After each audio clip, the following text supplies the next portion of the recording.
எக்ஸாம்ல இந்த மாதிரி கேள்விலாம் கேட்டாங்கன்னா எப்படி ஈஸியாக ஷார்ட்கட்டில் போடலாம்னு பார்க்கலாம்.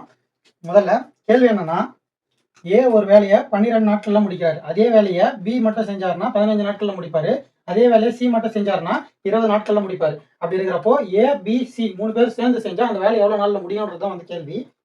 ஏ 12 நாள் செய்கிறாரு, பி 15 நாள் செய்கிறாரு, சி 20 நாள் செய்கிறாரு. ஓகே, எவ்வளோ வேலைன்னு தெரிஞ்சாதான் நம்மளுக்கு வந்து இதுக்கான பதிலை சொல்ல முடியும். எவ்வளோ வேலைன்னு கண்டுபிடிக்கிறதுக்கு நம்ம என்ன பண்ணணும்னு பார்த்தீங்கன்னா, இருக்குது இல்லைங்களா, அதுக்கு வந்து எல்சிஎம் எடுப்போம். நம்ம எல்சிஎம் எடுக்கிறதுக்கு பதில் என்ன பண்ணலாம்னா, இருக்கிறதுல எது பெரிய எண்ணுன்னு பார்த்துட்டு, பெரிய எண் வந்து 20. 20 வந்து மிச்ச 2 எண்களோட வாய்ப்பாட்டில் வருதான்னு பார்க்கணும்.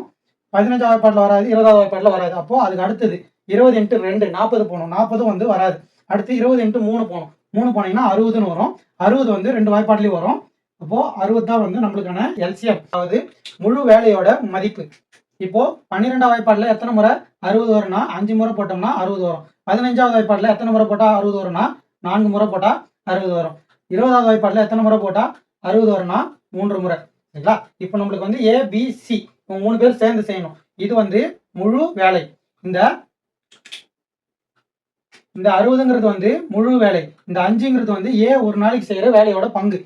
இந்த 4ங்கிறது வந்து பி ஒரு நாளைக்கு செய்கிற வேலையோட பங்கு. இந்த 3ங்கிறது வந்து சி ஒரு நாளைக்கு செய்கிற வேலையோட பங்கு. அப்போ 3 பேர் சேர்ந்து தானே செய்கிறாங்க. ஏ பி சி 3 பேர் சேர்ந்து செய்கிறது தான் கேட்டிருக்காங்க. அவங்க ஒரு நாளைக்கு 3 பேர் சேர்ந்தா எவ்வளோ வேலை முடிப்பாங்கன்னு பார்த்தீங்கன்னா, ஒவ்வொருத்தருக்கும் ஒரு நாள் வேலை இருக்கு இல்லைங்களா, அதை மொத்தம் கூட்டிக்கணும். 5 + 4 + 3. ஏன்னா வந்து 3 பேர் சேர்ந்து தான் செய்ய போகிறாங்க. இதோட மதிப்பு வந்து 12. இப்போ 3 பேர் சேர்ந்தா ஒரு நாளைக்கு 12 வேலையை செய்வாங்க. நம்மளுக்கு மொத்தமாக 60 வேலை இருக்குது. அந்த 60 வேலையை இவங்க தான் செய்ய போகிறாங்க. ஒரு நாளைக்கு வந்து 12 வேலை செய்கிறாங்க. அப்போது இதை அடித்தோம்னா 5ன்னு வரும். அப்போது 5 நாளில் இவங்க 3 பேர் சேர்ந்தாங்கன்னா இந்த வேலையை முடிச்சிருவாங்க. இதுதான் வந்து இந்த கேள்விக்கான விடை. இந்த டைப் இருக்கு இல்லைங்களா, ஆட்கள் நாட்களில், இதில் எல்லா கேள்வியுமே வந்து ஒரே வீடியோவை எடுத்து போட்டிருப்போம். அந்த வீடியோவை ரிலேட்டட் வீடியோவில் பின் பண்ணுறோம். பார்க்காதவங்க பார்த்துங்க.